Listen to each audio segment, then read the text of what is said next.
Well, if you have been alive and not in a coma or sleeping inside of a cave, you have heard that the topic of national divorce has exploded across the media spectrum. Everyone's talking about national divorce, largely because of Representative Marjorie Taylor Greene's comment about national divorce in a tweet on President's Day. But I wanted to point out something that you're not going to see in the newspaper headlines. The liberal media is saying, well, this is disgusting.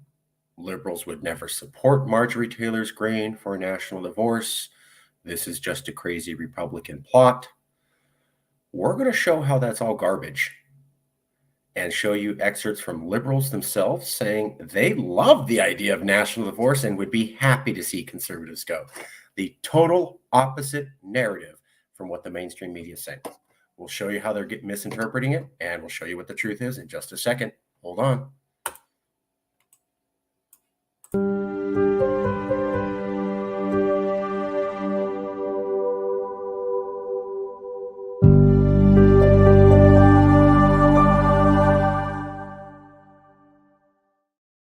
Well, I'm sure you've seen the Marjorie Taylor Greene tweet on national divorce. We've covered it here extensively. Just look for other episodes before this one.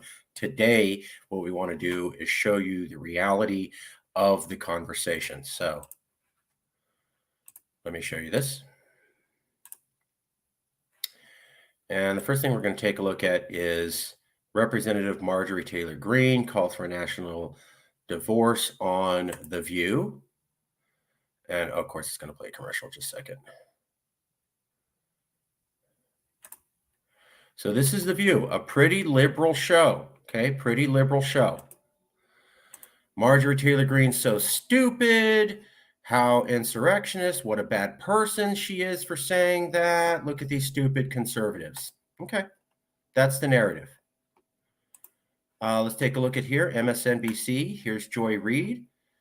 Marjorie Taylor Greene is so stupid. Only conservatives are for this. They're crazy. That's who they are. Another liberal take, MSNBC, and then The View. And then here's another one, The Hill, which is pretty liberal. And then here's one from Young Turks. And I'm going to show you the Young Turks one in detail. Let's do an excerpt of that real quick. And here you go. Congresswoman Marjorie Greene resurrected calls for a national divorce this week, arguing that Republican and Democratic states, red states and blue states, need a much needed separation. She argues the federal government needs to shrink, but not enough to stop regulating the bodies of women and transgender individuals. But nonetheless, let's give you her latest tweet where she says, we need a national divorce. We need to separate by red states and blue states and shrink the federal government. Everyone I talk to says this. I don't doubt it. From the sick and disgusting woke culture issues shoved down our throats to the Democrats' traitorous America Last policies, we are done. Now, I mean, if you poll Americans on most substantive issues, there's actually a lot of agreement within the American electorate, regardless of which political party they affiliate with. But it's lawmakers like Marjorie Greene who have an interest in dividing the country, who have an interest in Okay, so Marjorie Taylor Greene's bad. She's the one that's dividing the country. Liberals know we need to stay together. Only seditionist conservatives would put up with this. Only conservatives would put up with this talk. So liberal show, liberal show, liberal show, liberal show. She's so stupid. Liberals wouldn't back this. Conservatives are seditionists. She's a seditionist. She causes division. Nobody would otherwise back this. She's bringing up something that, real rational people, especially liberals, would know better than. That's the narrative. Okay, let me show you how that's all garbage. Let's just start working.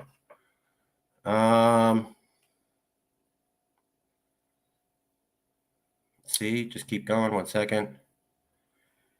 She's certifiable. Sarah was. That's Todd Williamson. That's what I've been saying for a long time. So there's a liberal. He's backing her up. 10 likes. Let's give it 11. Joy's thing. And these are all liberals talking about this. Thought about it. I have to admit, I've thought about this myself. Hohenmaster, 30 likes by fellow liberals.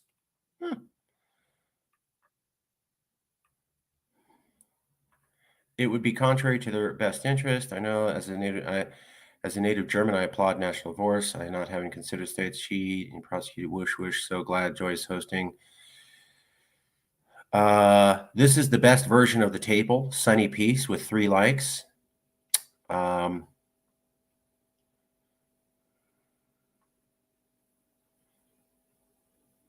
And I've been arguing with these people. You may notice this. Let them leave and we'll help them pack. William Carter with 22 likes.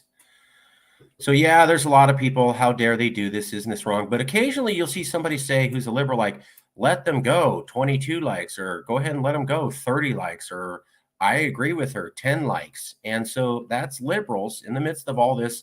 She's a bad person going, yeah, why don't we let them go? And then having 20 to 30 people back them up. Where somebody says, the bottom in her heart is full of hatred, 0 likes. Let's see here. Straight out of Putin's playbook, 0 likes.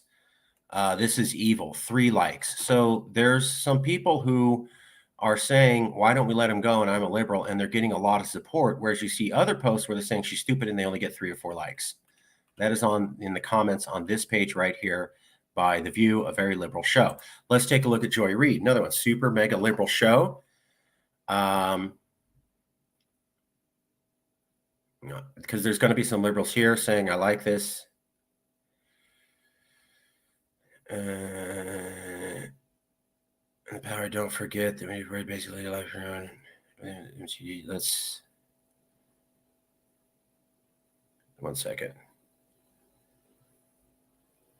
Blue states buy right there. Joe Davis. Here's Joe Davis. Blue states buy 67 likes. Let's make that 68 likes. Joe Davis, a liberal, buy 68 likes. Now, true, MTG needs to be disqualified, 289 likes, a lot more. So there's maybe 300 MTG needs to go, but there's like 70. Well, why don't we just give her what she wants? I'm tired of putting up with these people. So there's a strong minority of liberals here who are saying, why don't we just let them go? 1 second. Yeah, disastrous for anyone who was hoping this exact type of report. Just a second. There's another comment here where they back it up.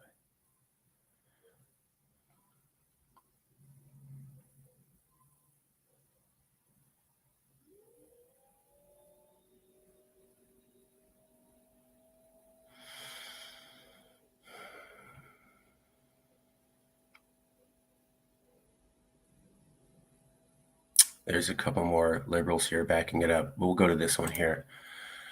Here's the Hill TV. The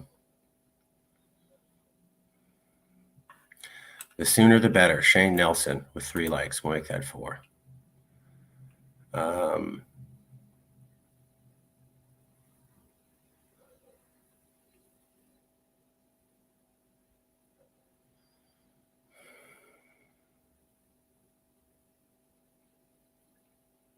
There's more people backing this up. The idea isn't we don't need divorce. I agree from MTG and want to get away from you weirdos.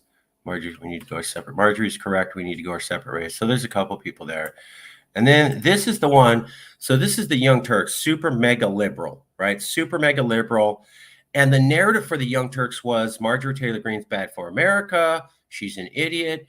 We normally would get along. She's trying to cause division. This is what conservatives do. Okay, so I showed you where the sources are coming from. Let me show you the actual data on that last one on the Young Turks.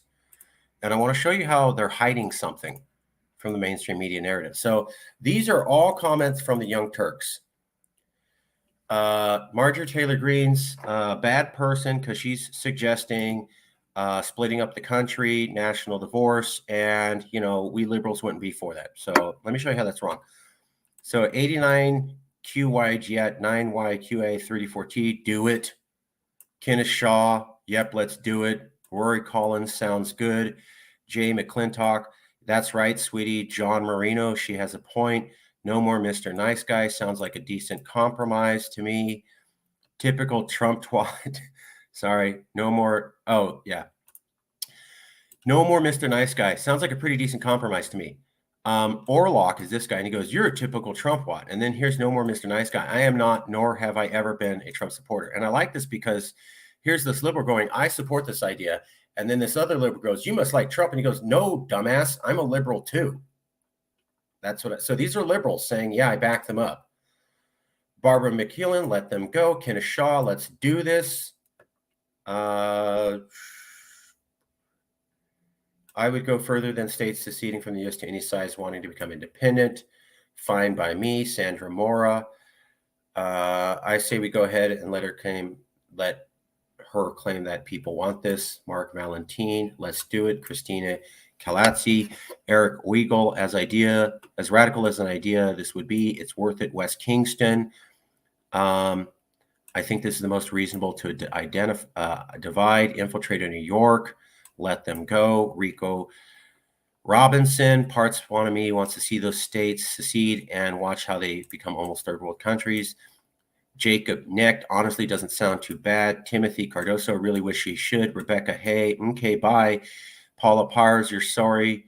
You'll be sorry, Marge, when California takes all their money with them. Love you, Paula Pars. Good. Let the red states out. Lucy A. Pantheon 77.7. I'm okay with this. John Fuller. Then we can go back. Then we blue states can stand back and watch the red states eat each other. John Fuller. Brooklyn bots, I don't see a problem. Dog eat dog. Let them have that if that's what they want. Stabby McStab stab. You people hate half the country, so why are you mad if they want to separate from you? Alex, I actually wouldn't mind. Melissa Gwynn, for once I agree with Marjorie. Lee Lashbrooks, I say this is the only answer. Rock Show Ness, please do secede. George Lindaris, let the red states go. Desert Sun Man, good. Sebastian Rock, you can go. EC, okay, you can leave. Jess, New York 22, for once I agree with her. See, and when they go, for once I agree with her, that's liberal saying, I think this person's crazy. But when they say this, yeah, this makes sense. Blue states would be better off. MW Whale K, Jimmy Jones, don't let the door hit your ass on the way out. Aaron, Chris Toussaint, I would love to see this. Gene Henderson Harley, bye Felicia, Purdy Challenge, blah. It's about time we call this nation what it is, the United States of America. Cheryl Zobel, I'm with you.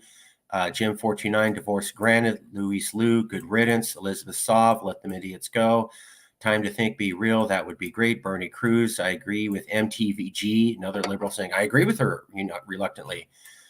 Please let them secede. Brad, File Giroux, I think she's right. That's another person, liberal, saying, I guess she's right on this. So that's 4 liberals we've seen saying, I normally think she's crazy, but I think she's right on this. Good riddance, Peter Ciotti. For once, I agree with her. Jess, New York 22. Ian Flanders, I kind of hope the South secedes again. Miss Bunny Meadows, yes. Get the blank out, you theocrats. Dina Sequeira, let them secede. Goodbye, Felicia. Mo, DeHype, it could be beneficial. Jay Aujo, I'm all for it. Gene Engelstrom, bye, Felicia. Sammy Saxton, let them go. Carl Miller, honestly, don't threaten with a good time. Call their bluff. Jennifer Williams and Ayana Fit, do it. Nick Anderson, cool, do it. For Idero, go ahead. Roberta S. Lee, Joshua Tyrone, basically endorsing the divorce. Henderson 6000, I vote yes. Verena Cruz, I agree. Cut off the poor, uneducated welfare queen states. Nina G, well, bye-bye. Big Bad John, let's make this happen. Last guy, Minnesota. It would be interesting to see how red states would survive with their subsidies cut from Blue America. Sandra Mora, California will be fine. Comic Power, sure, let them leave. Stormy Weather, bye-bye. Tony Merlino, we could only be so lucky. Carrie Ellis, let the USA split so the Republicans can lead the Nazi state formerly known as America, KKKA, that was spelled the way Ice Cube used to spell it. Jarvis McCrae, I support the idea. Storm Otter, good riddance. Jim Cottrell, she's correct. Let's split. Happy Hippie Haven. Emery Knoll, oh my God, imagine how great it would be. Curious Penguin, let's do this on a trial basis. Angel Smith, go ahead, you stupid blank. Richard Smith, good riddance. Pet the kitty, for once, I agree with her. Like a 6th liberal saying, I think she's crazy, but I agree with her on this. 6 liberals. I'm for carving away. Fresh blood. Neil Cruz, let's do this. Let's watch the right-wing loons migrate to blue states when they have nothing left. Stephen Francis Ouellette, let them go. CK, go ahead and secede. Carl Miller, if that's what they want. Mary Slavin, for once, I agree with Marge. That's the 8th liberal saying, I think she's crazy, but I agree with Marge on this. Let them go. Jose Morales. Bye, Felicia. DMA. Oh my God, Marge, please back your bags. Abir Tasha, go ahead. Heather Stalniker, bye. Gaddafi 1000. I agree with this brainless cow. Ryan Pegler, bye. Nomadic Medic Princess. I'd be okay with that. Amir S. Let them do it. Wendy Harden, I'm okay with that. Ken Bo, do it. Ankh 9 either. I can't wait to watch. Benedict Holland, I'm great with this. Athena O, I say do it. Michael Caballero, I say let them. Scott Triplett, yes, please. David Richardson, please. Roger Babin, I can actually get behind. Hortensia Beltran, by Alabama, Mississippi, Tennessee at all. Arturo Castaneda, go ahead. Angela Hall, I'm all for it. Nacho Mama, okay. My Blue Jay, honestly, not a bad idea. Aikaka Anado, I agree with her. Mr. Bad Guy Sen, I'm all for it. Hong Kong Jazz Academy, yeah, let's do this divorce. Stevie Bernie Bernstein, I think it's a good idea. Tyler Harris, I think this is something Americans can agree upon. John Ellis, awesome. Grandpa Grissy, fine. Sherry Carter, she's right. California and New York should secede. Those red states, let them eat cake. Patrick Cope, I agree. Jessica Kinnaman, I say let them see how well that works for them. Drew Spinoso, great idea. Fred Nesbitt, great idea. D's nuts, let all 13 states secede. Bibliophile later, don't threaten us with a good time, Marjorie. That's my favorite one. Now, Vectitious, let them go. James Kernet, I agree with her. Another, that's the 9th or 10th liberal who says I think she's crazy, but I agree with her on that. Tanky Bot, I agree with her. That's 11th. Thomas Larson, I would happy to give them the boot. Justin Beaucamp, let them go. NW, can we run a trial? Richard Gannett, I'm all for it. Lucy Lachat, I almost agree with her. Andy Babb, I say let them go. Mike Smith, then please let's go. Jay Howell, let them go. Andrew Gonzalez will be fine if they leave. Honestly, 3 days ago, A1612, great leave. Jennifer R, do it to see. Jeff Williams, cool, don't let the door hit you where the good Lord split you. So as you can see, there was a lot of comments from this particular video by the Young Turks. And the thing I liked about that was the Young Turks went into overtime, slamming Marjorie Taylor Greene and saying this is so stupid. And if you go through their comments, you'll see about 40% of them are liberals saying, I think she's crazy too, but this is a good idea. Let's do it. Let her have it. I'm tired of these conservatives. I'm a liberal. We constantly subsidize these conservatives and they don't like us.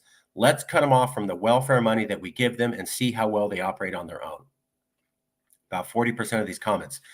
Total opposite the narrative of this show and the opposite narrative of this show and the opposite narrative of this show and the opposite narrative of this show. So all of these shows, look how stupid Marjorie Taylor Greene is, how bad. And yet they have liberals on this show in the titles backing it up with like 30 to 70 likes. Same thing here. Liberals, couple here, 30 to 70 likes saying I like it. Same thing here and same thing here. This place is popping off with almost half the comments being supporting secession for Marjorie Taylor Greene. You're not going to see that in the mainstream news.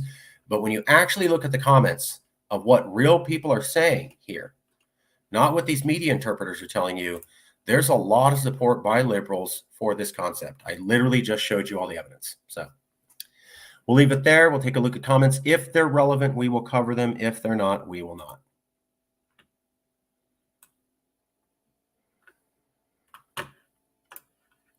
Daniel, what's up?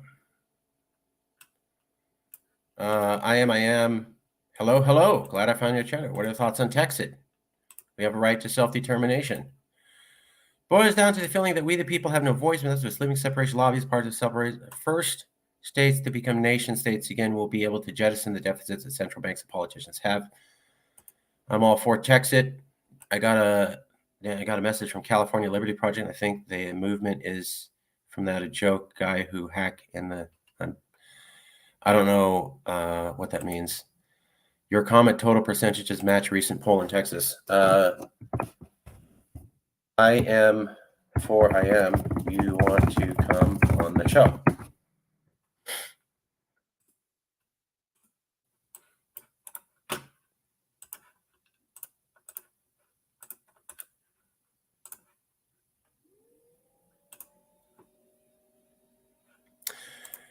I am. Do you want to come on the show?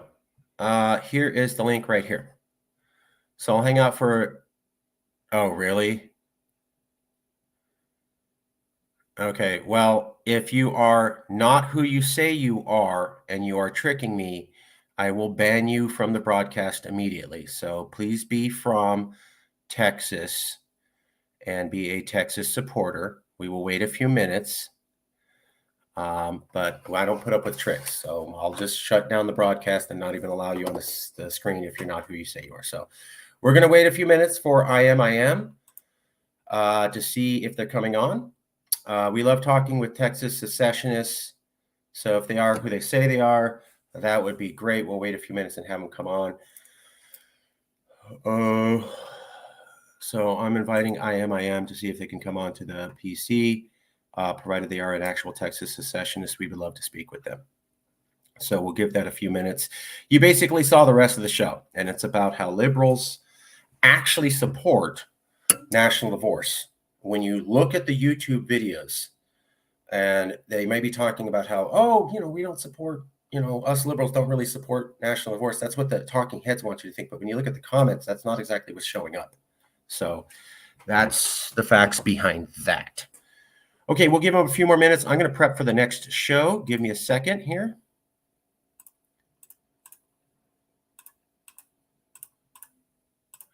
Because we have another one after this.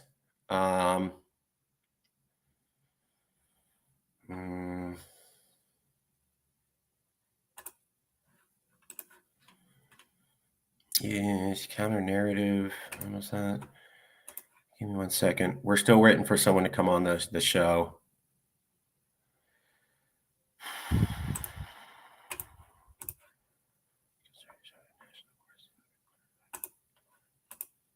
There you go.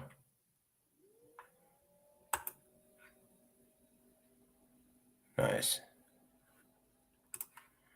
Okay, here we go. And 1 second, I'll be right there. I'm just prepping the next show while we wait for this person to come on.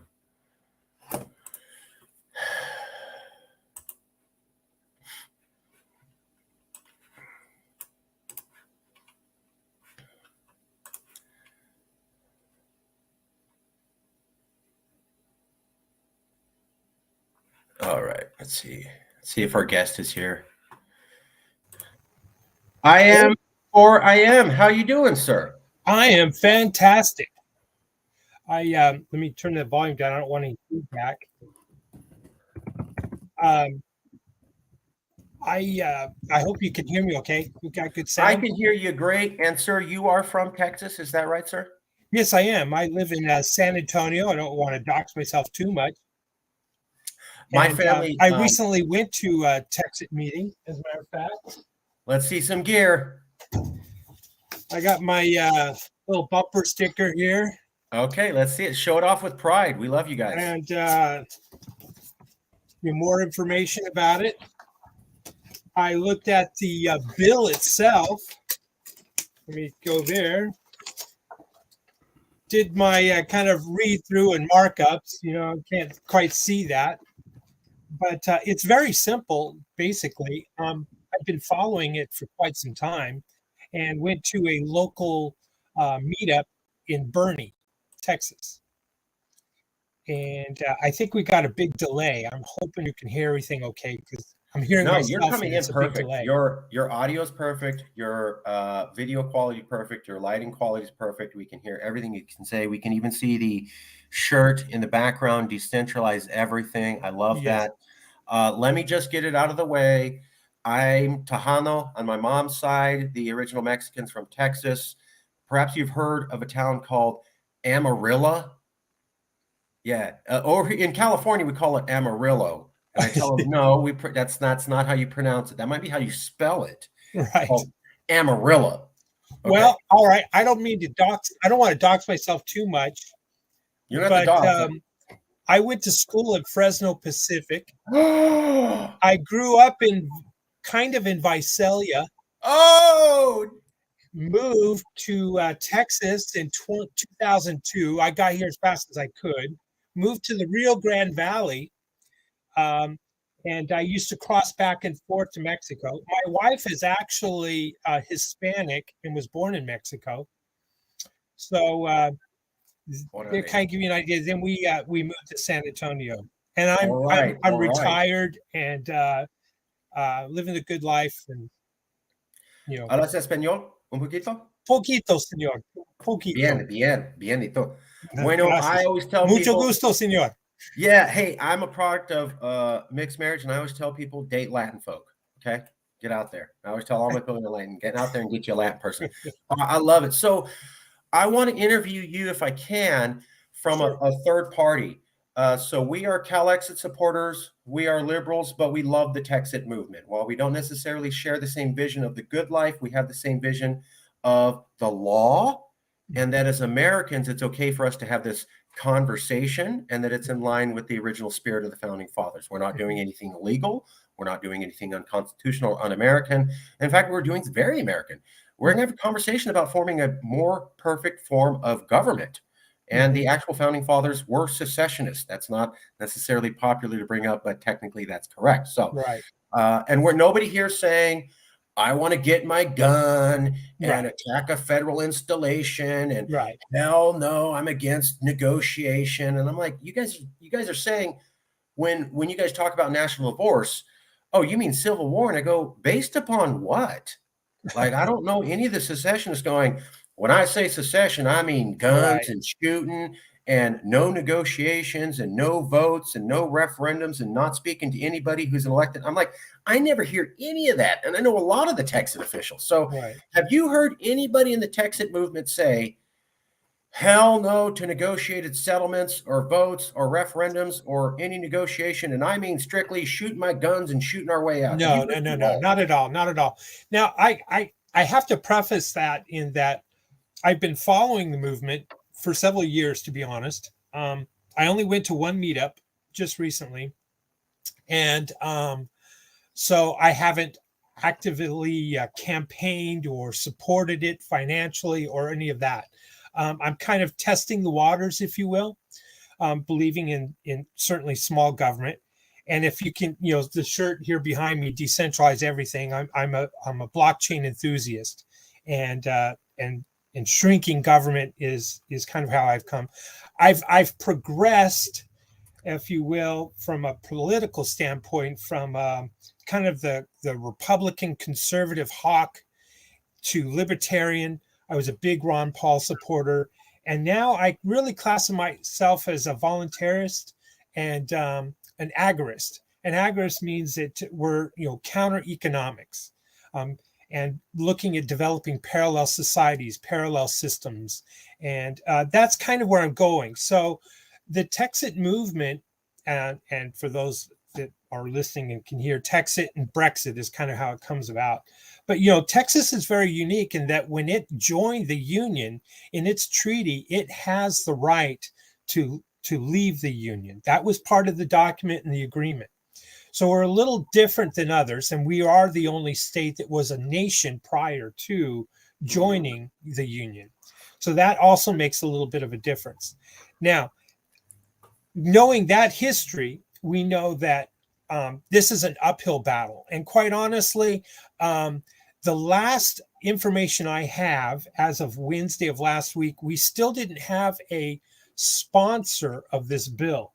And the bill I'm talking about is very small. 5 pages, 6 pages? And all it is, it's very simple. We just want it on the ballot in November. That's all we want. We want an up or down vote. Should Texas have self-determination and explore the ability to secede from the Union? That's it. That's all that is going on right now. And, it's a real big push in Austin. So I don't know if it's how far it's going to get, to be honest. They're still fighting for that sponsorship, and we're running up against some deadlines. We got to get on the calendar. Texas only meets every other year as far as legislation goes. Yeah. So, which is a good thing, I think, because that's less bills that are getting passed and less regulations. But it's an uphill battle. I'm not saying that it can't be won. I'm not saying that at all, because there's enough people in this world that are just sick and tired of politics as it is. They're sick and tired of not having representation. And I hope I'm not talking too much, Mark. No, please. I want to hear from you. I want to hear from people on the ground. Yeah. So I would say that, we have an uphill battle.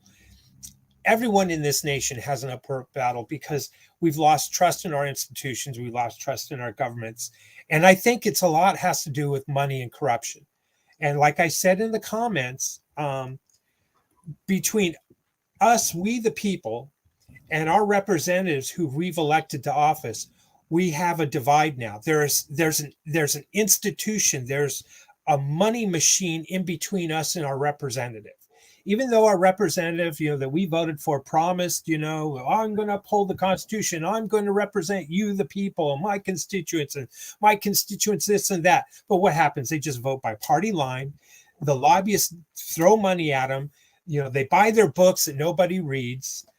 There's all this campaign finance BS, and that's really what's come down to. Is it's legalized corruption, in my opinion, and that is what's fun. That's part of that fuel that people are saying. I'm done, and I think we need to think smaller and work, more on a local level. Because a smaller government, it's easier with a magnifier to see, right? To see that corruption and where that money's spent. And I think that's where it is. And so that's part of, and being an agorist, it's actually counterintuitive for me because I shouldn't be voting. I don't, for me, my opinion about Washington is this. I'm done. That's kind of how I feel. So the Texan movement is what, has got me thinking in those terms. Having, I guess, had the floor here and said all that, the last thing I would comment is that until we can wrangle money and get it out of the party elites controlling, because our representatives, what do? And it's at the state level as well. They just spend so much time trying to raise money for their next election. And then what 2020, 90% of the incumbents won. I think in your state in California, 100% of the incumbents won. So there is no term limits. It's just not, people say, well, we have term limits, vote them out. No, it just doesn't, it's not working. And I think that's kind of fueling the, I'm not really like the idea of a national divorce. And I think in one of your videos before, that whole concept or term national divorce is kind of a misnomer, but being an agorist and believing that free markets and counter economics and voting with our wallets is how we're probably going to have to solve this, or part of it. So I can't say that I'm an actual Texan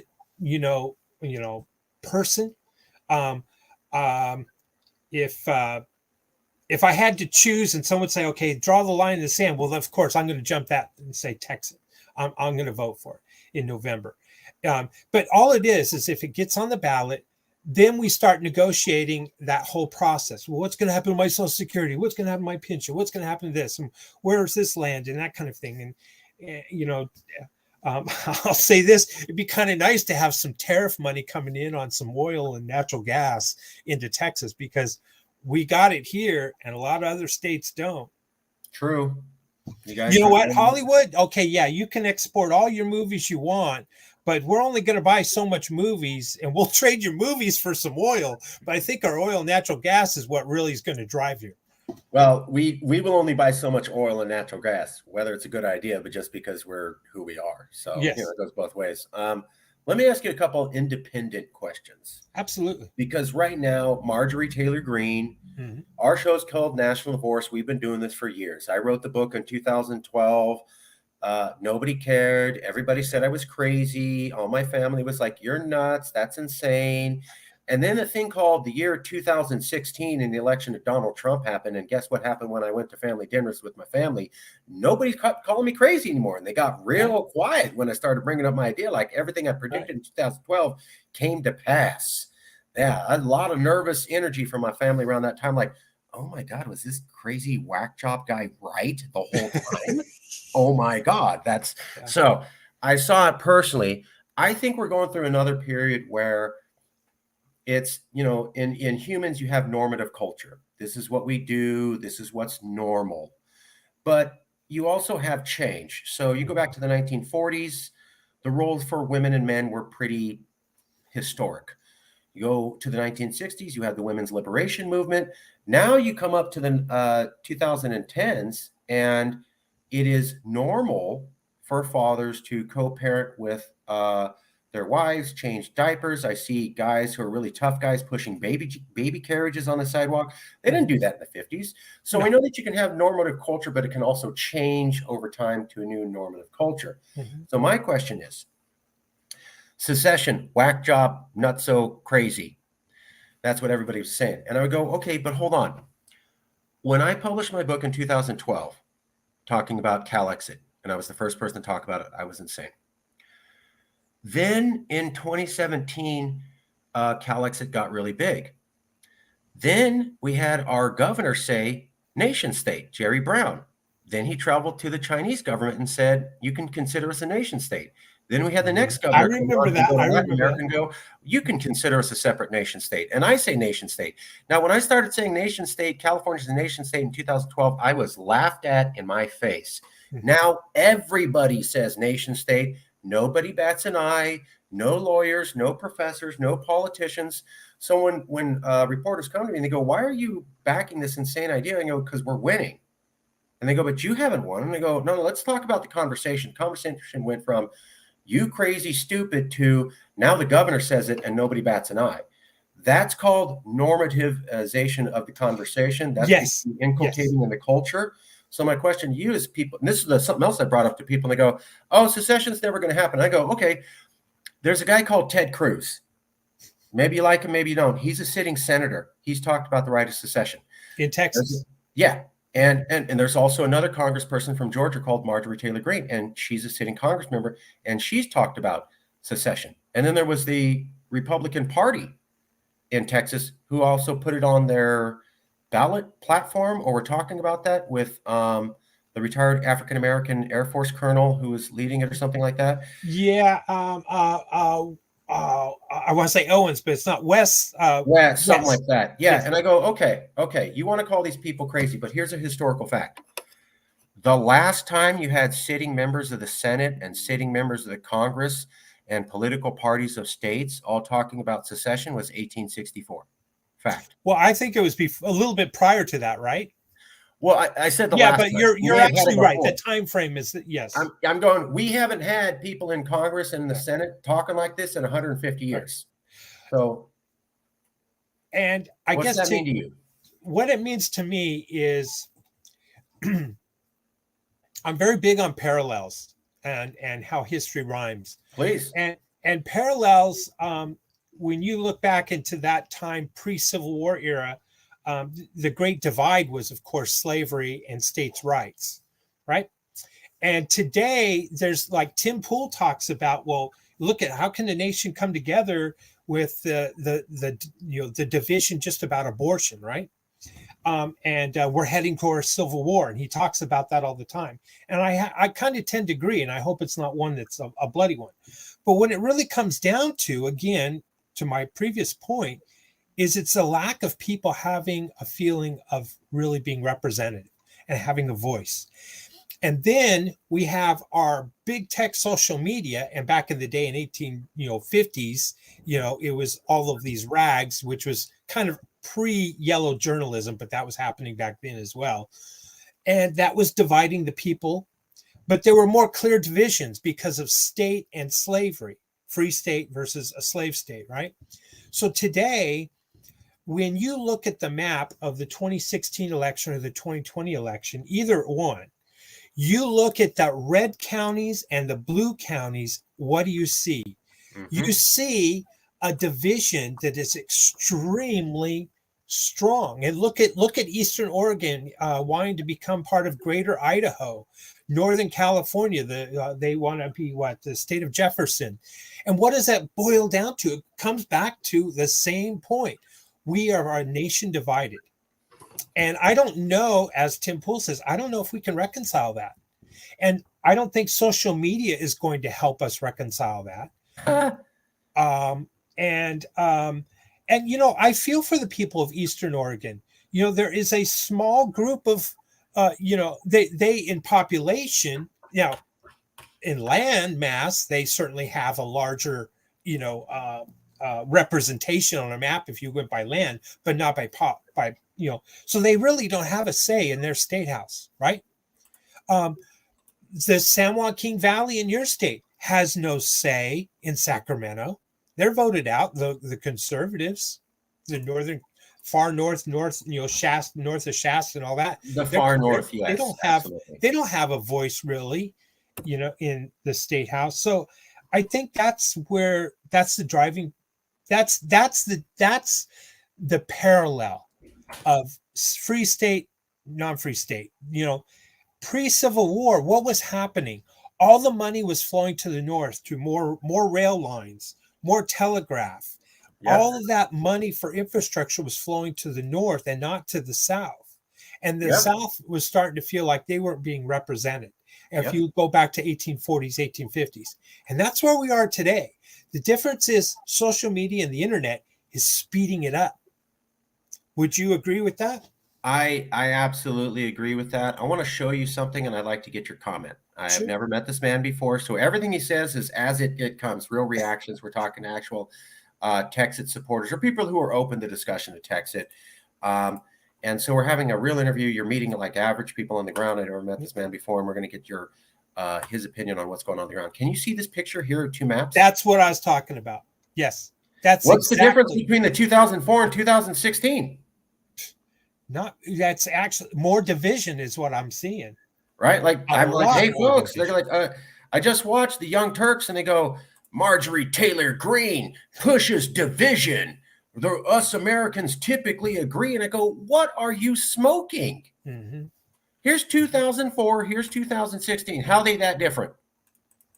Go on. It's a hard separation. Look at, like I was talking about the Rio Grande Valley, the very bottom of Texas. Look how dark blue it is. Yeah. It was a little bit more purple in 2004. Yeah. And then it only became more. And this is what he's talking about.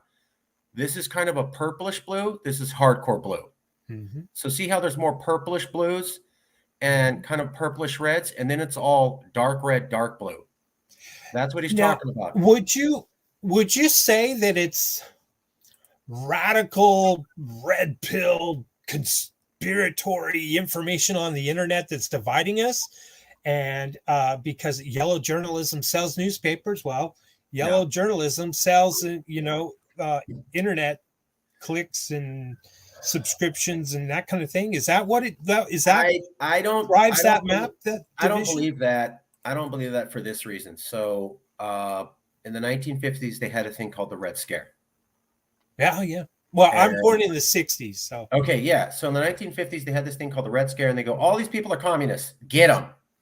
And there was no social media. People got massively wound up, and they just destroyed lives and threw people in prison, and they went with it, and there was no questioning or debate or anything. So can we get ourselves wild up into this massive frenzies? Yeah. Go back to the 1930s, the anti-German riots. Same thing. This country can just turn on people. You can go back to, I think, the 1870s when they had the Irish people would just go into African-American neighborhoods in New York City and kill everyone. So we have the ability to get ourselves riled up into massive amounts of violence with no ability to see the other side or be, balanced at all, et cetera. Well, see, if I can interject something here real quick, what social media wants that fight, that argument happening, the to and from, the back and forth, because that keeps you engaged, it keeps you online, it keeps you there and not going off and doing something else with your family, right? So it and that is helping to divide it, because they're kind of, Have you ever watched how they a cockfight? How they start the chickens to fight, right? The roosters, they go back and forth with them and get them, angry, and then they let them loose. Well, I think that's kind of what's happened. So I think that social media is helping to spur on that division and that fighting, and we've gotten to a point where we're so divided. I don't see us coming back together. I totally agree with that. It's sad. Think, It's sad in one way, and on the other hand, well, to be honest with you, with the whole Texit, and I haven't been able to really find a lot of good information about, but city states, I'm thinking that's where it's going to go. It might evolve down to that. I'm not sure. I do want to take a few of the things you said. I agree that social media is exacerbating it, but I think this is part of a larger trend that's been going on for a couple reasons. There was a book called The Great Sort, written by one of the preeminent sociologists in America named Robert Putnam. Because he's talking about data going back to the 1990s, showing people are, like you were just talking about, I'm a Californian, I feel more conservative, I will move to Texas. I'm a liberal, I live in Austin, I feel more comfortable in California, I will move that. He's saying that if you look at the 1990s to now, there's only been one trajectory, and it is people ideologically sorting themselves into these categories, and the amount of categories has only greater divided. We literally just looked at the map from 2004 to 2016, and we saw how a lot of purplish red turned hard red and a lot of purplish blue turned hardcore blue. That backs up what sociologist Robert Putnam has been saying. And his data goes back before, the internet was around, but social media really only got big and detrimental in the last 5 to 7 years. This is going back to the 1990s. The other thing I point to is landslide voting counties. So a landslide voting county is where, like you were pointing out, it's, they always vote Democrat, right? So you can have a Republican run, but it's not like you're not getting term limits. It's going to be a Democrat. 80, 90, something like over 70% of the voters in that county will always vote one way, never vote the other way, never happen. You go back to the 1950s, there was maybe 15, 20% of the country was landslide counties. Now it's like 65%. Though, look at our news sources. Our news sources were really limited, ABC, NBC, CBS, and the daily newspaper, the morning newspaper. And there was a bit of national cohesion because of that. Because you only had 3 newspapers and you didn't have much regional variation. True. I think there was I remember I have family in California and Texas, and they all talk about Walter Cronkite coming on the news and talking about the Vietnam War the exact same way. Regardless of where you were in America, that moment and how you felt about it as an American was the same for California people and Texas people. We don't have that anymore. We don't have here's our common platform and all of us Americans see it this way. We're constantly ripping each other apart in 3 different ways. The other thing is that the American winner-take-all system. Democracy has been expanding around the world. What you will not hear about is that everyone in the world does not follow our form of democracy. They have a parliamentary ranked choice. You have to get a couple parties and they come together and form a coalition government. We don't do that. We have what's called the winner-take-all, first-past-the-post system. It's called the American system of, the Japanese have a word for it. The American system of I take everything and you get nothing. So the rest of the world looks at our democracy that just America does. And Europe, Asia, Latin America, they do not follow our form of democracy, not even Canada or Mexico.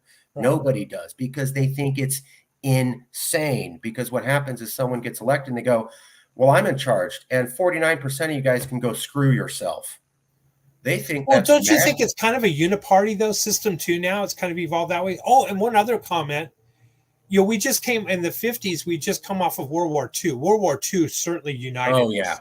Big cohesion. And Vietnam really started dividing us. Yeah, absolutely. Liberal. Yeah. And so I think that's part of it. But yeah, let me ask you a few more questions if I can. Sure.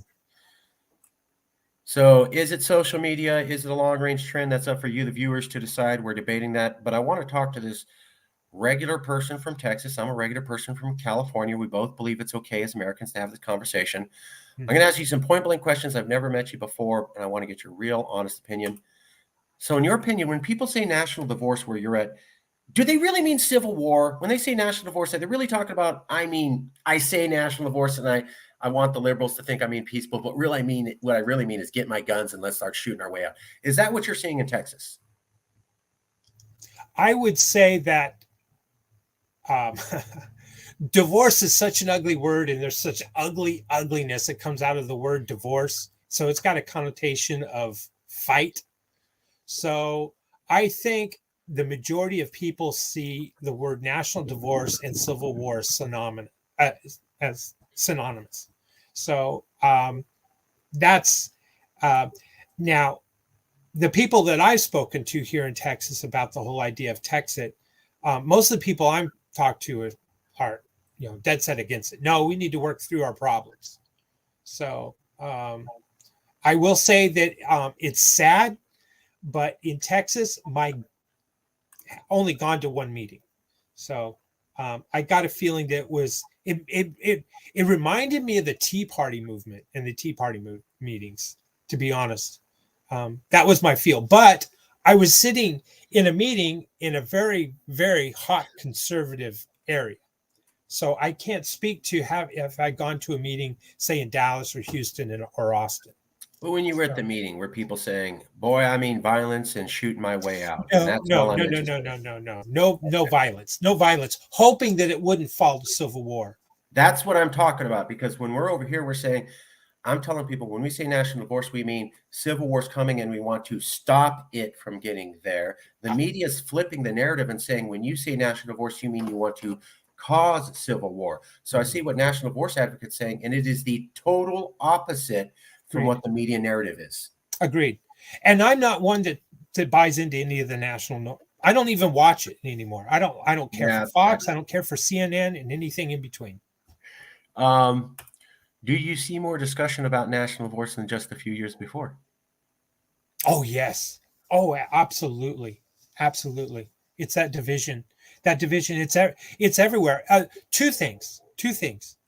As you mentioned earlier, people started in the sociologists talking about people voting with their feet, right? Yeah. Well, two things are happening. People are talking about the national divorce, and they're talking about parallel systems, meaning I'm going to start voting with my wallet. And I'm not going to support XYZ company because they don't match my values. But ABC company over here is starting up, and those values more in line with me. So I'm going to start voting with my wallet and giving my money to ABC. Patriot Mobile, there you go. Patriot Mobile is one of these smaller cell systems, and they do they're tied into, I don't know which actual network they use, but they believe that they're going to put their money towards conservative values, and so therefore you don't want to buy AT&T service. So people, that's the thing I'm seeing. The national divorce and people voting with their feet is now translating into parallel systems and people voting with their wallets, further dividing us. That's yeah. If I may, I'd like to show you two things. Sure. So I'm retired. I got time.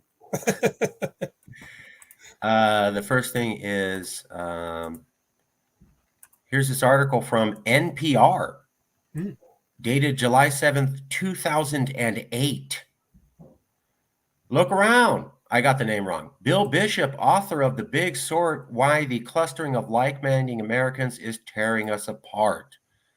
He was documenting that in 2008, over a decade ago, saying, wow, Americans are really separating themselves into red and blue camps and becoming highly segregated based upon ideology. Yeah. NPR said that over 10 years ago.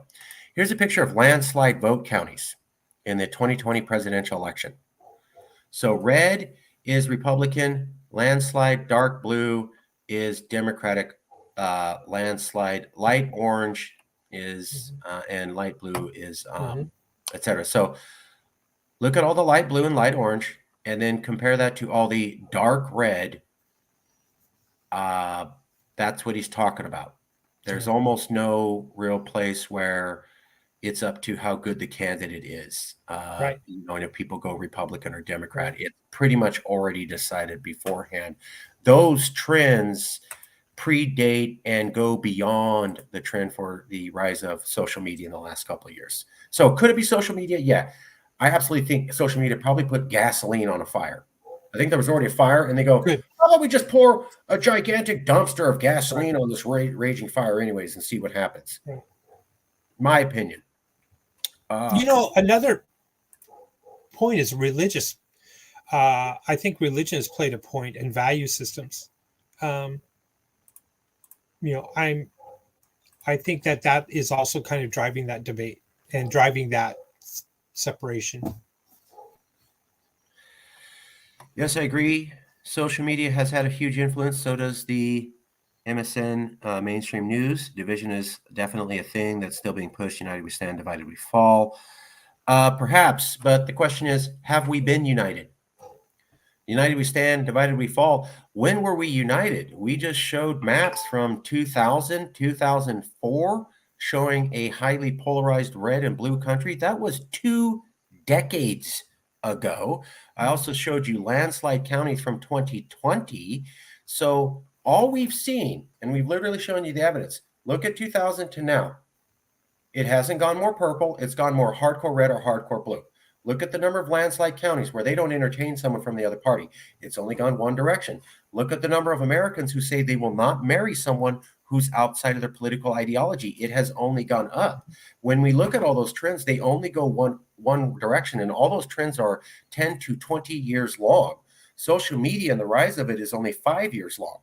So how do 5-year long trends interact and affect things that are 15 to 20 years long? It sounds like those trends are much longer and will continue to go on.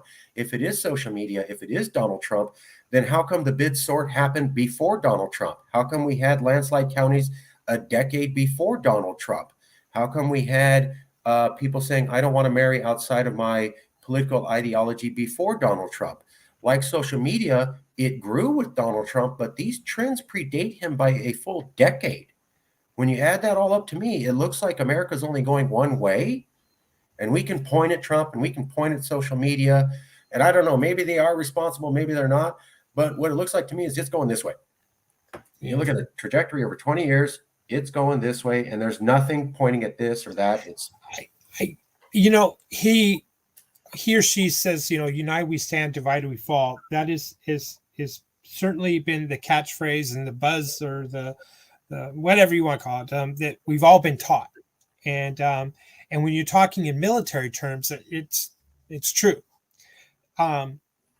Unfortunately, our division, I think, now is so ideological, cultural, that I don't see anyone on the national stage or even state level that's getting a lot of attention that's talking about this is how we can unite. This is how we can come together.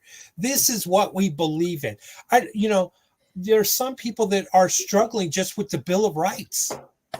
If we cannot agree on something as simple as the Bill of Rights, we're not going to come together. As fundamental as that is, that's where we need to be united on, and we're not. So I guess that's kind of what I have to say. The pedantic joker, Sab, as I am, says, after the Second World War, them times we became united, but also obviously not everyone agrees with the exact same values. But since them times we have divided, been slowly becoming more divided. Yeah. Okay. Yeah, so I I think think pedantic right. joker, we all She's agree. right. Yeah. We all agree. We're all on the same Yeah, page. yeah. Pedantic joker, the guy from Texas, myself, we're all on the same page that, whatever it is. Right. I mean, I don't think any of us are saying it's great. I think we're all saying it's happening. It's been happening. Doesn't seem to look like it's slowing down. Keep happening. And if we're debating what's the cause, my God, that sounds like even more, especially we're not going to figure it out. If we can't even, and we're all informed on this and we can't agree, it's definitely this and here's definitely the solution. It's like, it's just going to keep getting worse. We can identify the problem. I don't think we can identify a solution. Yeah. I had mentioned there's a, you remember I told you I really like parallel systems and I'm looking at, and I like crypto blockchain, this kind of thing. Well, anyway, there's a a parallel system, or it's in beta. It's a social media site called din.social, and someone had posted din.social. Someone had posted something about we're just not united anymore, or something, And I had made a comment. Do you remember the Ronald Reagan speech at the UN where he said, "I think if we had an alien invasion, we Yes. would all come together Yes. because we would be united against one foe True. as humanity." And that's what this person was mentioning in this post. Well, I answered back and said, I remember that speech. I lived it. Yeah. But I also think today, well, let me back up. At the time, he was talking about humanity. And today, if that alien was showing up in the United States, I would think he would think that we would band together. But I kind of think, well, you know what? That alien showed up in South Dakota. That's their problem. I think there's a lot of people who would do that. I honestly, I don't see it. I don't, in other words, I don't know. He was talking about humanity. Maybe not South Dakota. Maybe we as a nation could come together, but maybe the other side of the world's not going to come together as humanity. Yeah. I remember so that is the separation or the division that we're seeing within nations. The United Nations doesn't have any clout. It doesn't have any real strong, the white hats have been corrupted around the world.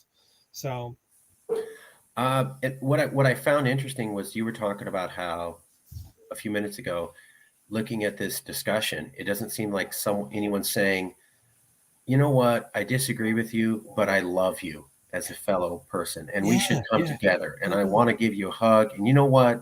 Maybe I was too strong in my opinions, and I'm not changing my opinions, but maybe I need to tone it down, and we need to come together, and I need to love you, and I need to appreciate the other side. I haven't seen any of that on this discussion. Here's what I've seen liberals telling conservatives about why they don't like national divorce. Are you ready? And I want to watch. So I've never talked to this man before. He doesn't know what I'm going to show. So watch his face for the reaction. Instead of this, hey, we love each other, we should come together, I'm willing to look the other way, let's see. Here's what I'm seeing as to why we need to stay together from liberals on this conversation on national divorce. You ready? Here it is. This is a phrase, you welfare queens need us to live or you will die without us. Sound like, oh, wow. Your opinion, sir.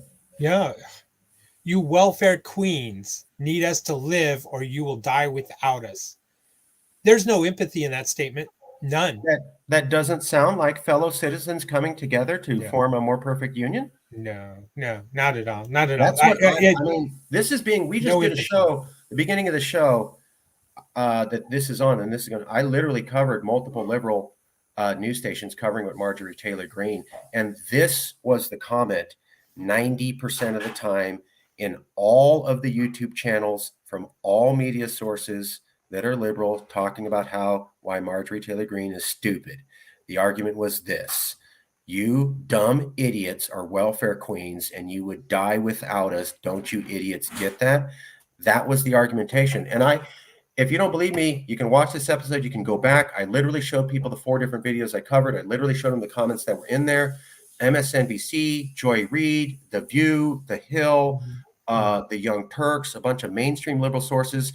80% of the reasons why she's wrong was this argument right here. Not, I love you, we're better together. It's, you expletive idiots. Do you know? It's an elitist statement. And if you're going to be elitist, you're not going to have love or empathy. Does this say we're coming back together and people see us and we have a pathway to there and I love you and we're all in this together? Not at all. Not at all. If it, what? What? It's kind of ironic because I grew up, I guess, at a different time, a different generation, but it was always about rugged individualism.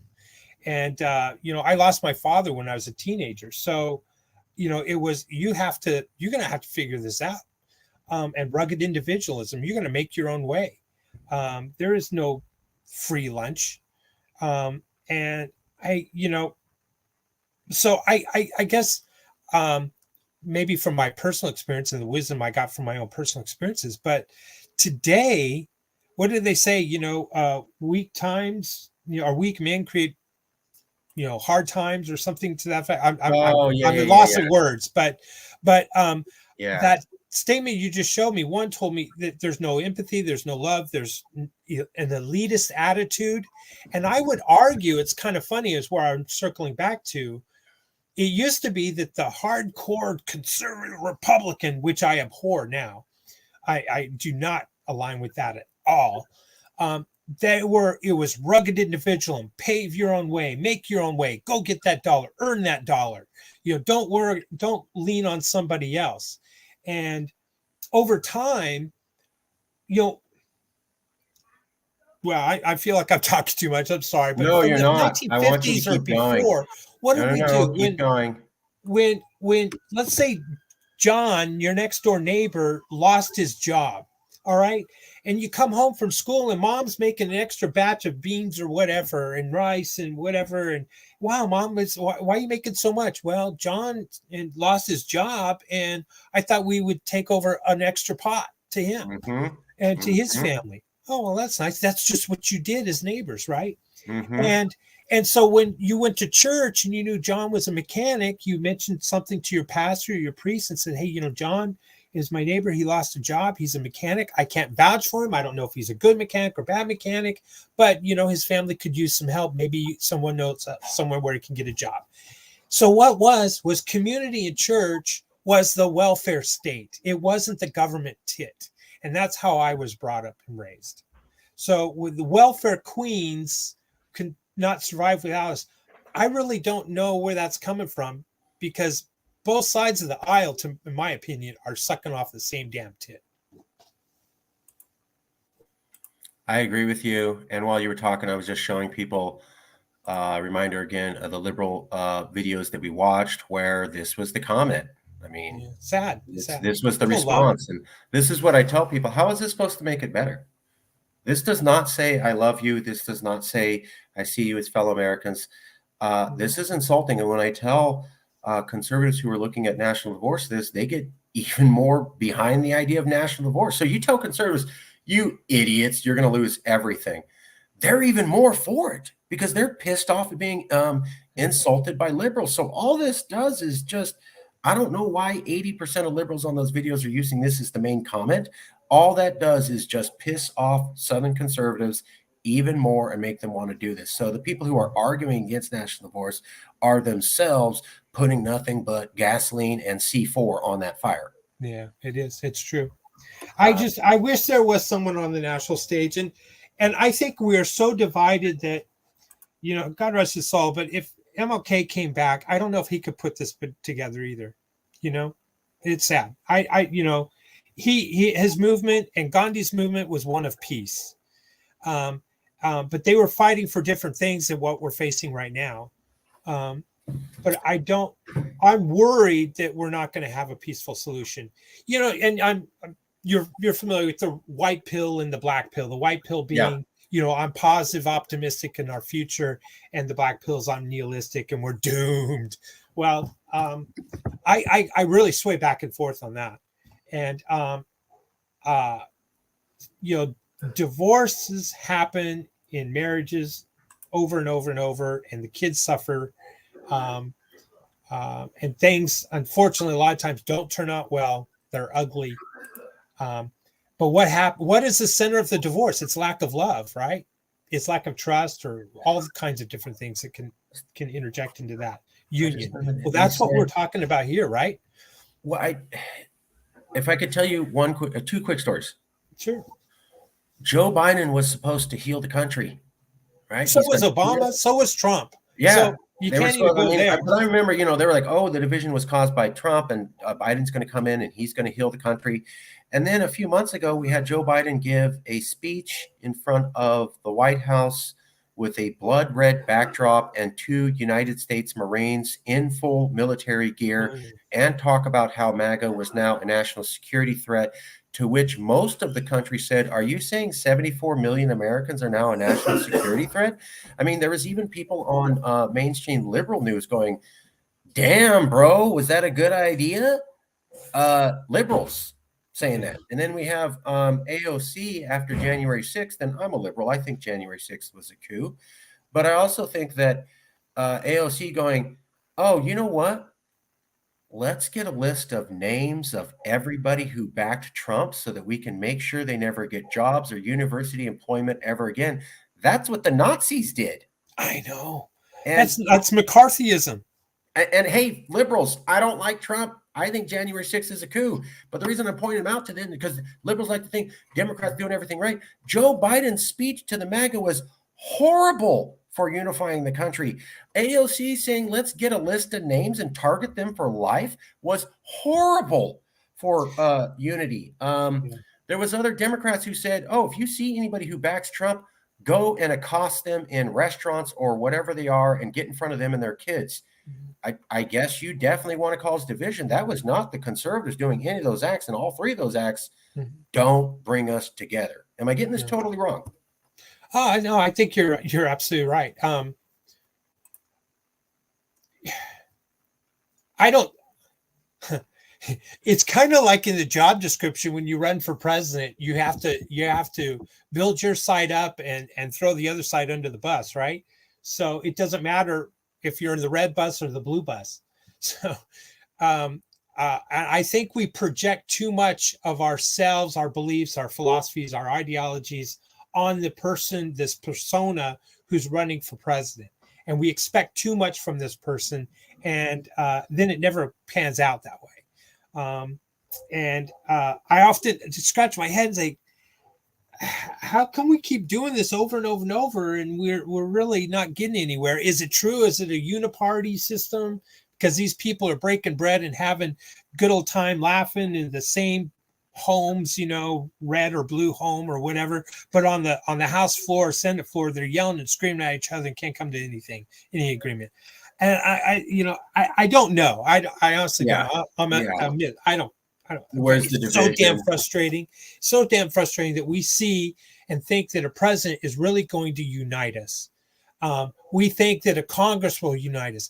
And I've argued, and I have two older brothers, and they're much older than me. And one is, red, white, and blue, apple pie, and Chevrolet, and retired military officer, and all that, right? And the other brother has scrounged his way and worked hard and has flipped his political viewpoints by owning a business and being subjected to a lot of regulation that was detrimental to his livelihood, and has struggled all his life. Well, I wouldn't say all his life. He's been successful and, up and downs, right? So they have very different viewpoints, and they live at different places in the country. And I'm the youngest, and I'm kind of the little brother in the middle, kind of looking at this. And there's things like Texas that I could never mention to my older brother, who's retired military. He doesn't want to hear it. It's like, and then the other brother's like, I think this is how it's going to go. It doesn't matter if you want it or don't want a national divorce or not. It's coming. It's happening. That's his. Yeah. But he's hardcore red pilled. God love them both. Right. Yeah, military people aren't necessarily interested in hearing about the country breaking. I will say, though, whenever military people say, you shouldn't do this and I can't support this, and I go, why not? The military, every single person of all 5 branches, whether they are enlisted or officer, has to swear an oath. That oath has been designed since the 1800s. Mm-hmm. So we know exactly. People go, I served for this. No, you didn't. You served for what you signed an oath for. That's a fact, because that's been for like 150 years. And the oath says to defend the Constitution. It does not say, I fight for the territorial contiguity of the U.S. I fight for 50 stars on the flag. I fight for my idea of America as I see it. It says one and only one thing. I fight for the Constitution, period. So when I ever see these goes, that's not what I fight for, I go, that's not up for you to interpret. We have legal documents that you signed before you were even allowed to be in the military, whether you're an officer or enlisted, for all however millions of them for the last 150 years. Not open to your interpretation. I know exactly what you fought for because you signed a document saying this is what I was fighting for. unless you were lying on your military oath. You say that and they get real quiet. And I go, okay, so I'm going to assume you were telling the truth as an officer or a soldier when you gave an oath to the United States government. Yes. Okay. It says to uphold the Constitution. Constitution says it's dead silent on secession. Doesn't say you can do it. Doesn't say you can't. Constitution says all legal disputes go to the Supreme Court. Supreme Court said after the Civil War, yes, you can secede with consent of the states. Since that came after the Civil War in Texas versus White, it is legal precedent, meaning that is now the law of the land according to the Constitution. The Constitution says it's up to the judicial court. The judicial court said we ruled this way. We follow legal precedent. So according to the Constitution, yes, you can secede with consent, meaning it is not unconstitutional at all to have this conversation if you are a military officer or enlisted. They almost all get it wrong. The Supreme Court ruling that Texas versus White, I did look into it. I thought it was kind of strange because the Supreme Court justice cited the Articles of a Confederation as part of the precedent. I thought, ooh, that didn't seem, it seems strange to me, but I don't know. What's it say? I probably know more about the American Constitution than some Americans. Yeah. Yeah. And here's my response. Yeah, not hard to believe, dude. Most Americans are dumb and ignorant about how their government works. Most Americans are completely stupid and ignorant about how their government works. And they might be an engineer. They might be the best mom ever who's good at taking care of 50 kids. Mm-hmm. But this isn't a stupid thing. This is just most Americans have no clue how the government actually works or how things get done. Yeah, I'm not joking. I've had conversations. I agree. Trying to explain it to them. My dad's an engineer. My mom's a software engineer. And I'll go, no, that's not how a bill works. It goes like this, then this, then this, and that. And yeah, bro. Well, gosh, I get in trouble here, but unfortunately, I think the money in Washington has circumvented our Constitution in so many ways, and it's sad. When we talk about national divorce, what do you think about the Convention of States? Is there any kind of chance of unity from that? I think that's going to divide us even further. Yeah, I agree with you there. So the Convention of States sounds nice. Mm-hmm. And I agree that most governments have a constitutional revision about 25 to 30 years. That's standard. In America, we've never had one. Thomas Jefferson said that we should probably have constitutional revisions every 15 to 20 years. He was the guy who helped design the Constitution, and that aligns with most of the way most modern democracies on the planet operate. Somehow in America, we're like, we made this Constitution when they still thought you could get sick from hanging out in a valley, with tomatoes out in the, I mean, like their idea of medicine and stuff was just where, and that's our framework of law. And damn it, that's perfect. And it can't ever be tampered with. And they knew it perfectly. The rest of the world looks at that as stupid. And I mean, our European allies, Japan, South Korea, new democracies, they go, you don't revise your constitution every quarter of a century. How the hell is it still relevant? And in America, no, sacred document. It doesn't need to change in 2.5 centuries. Everybody in the rest of the world thinks that's crazy. I do this in America. Yeah, I will agree with that. I guess in two point. On the flip side, remember for 5,000 years we were ruled by emperors and monarchs, and that when we did Articles of Confederation and then later the U.S. Constitution with the Bill of Rights, that was the first time the humanity had a democracy, a true democracy and a true republic. Because if you go back even to the Republic of in Roman times, they still had the Caesar, who was still we were still under a rule by a monarch essentially, or Caesar. So the Constitution, the U.S. Constitution, is a sacred document. it was a 5,000-year leap, is what it Sure. was. Um, but things evolve, things change, and very different subject. We won't broach it, but you know, Bitcoin is programmable money. We went from seashells, as money, and we've progressed into we had dollars and credit cards, and now we have a ability to have programmable money. That really radical idea that is not willy-nilly printed by a government, could have a set quantity. We have that capability. And that's a Right. radical change, kind of like the Constitution was a radical change. So things happen, humanity progresses. There's my white pill part of it. And I'll, I think the true white pill and the wonderful world that we'll have, I will never see it. My grandchildren will never see it. It'll be generations ahead. But hopefully, if we don't kill ourselves and nuke ourselves, we'll get it. I have actually a book on my shelf here. The 5,000-year leap. And it's about just that. The U.S. Constitution was a 5,000-year leap. It was. I would push back and of on course, what a the lot of people, Constitution. yeah, I would push back on what a lot of people say. They go, America's the oldest democracy. I disagree in the modern era for this reason. A lot of Democratic scholars around the world say America really wasn't a functional democracy till the late 1980s because you were excluding Black people, Native American, and Latinos. And so you can't really call And yourself a women's democracy. suffrage.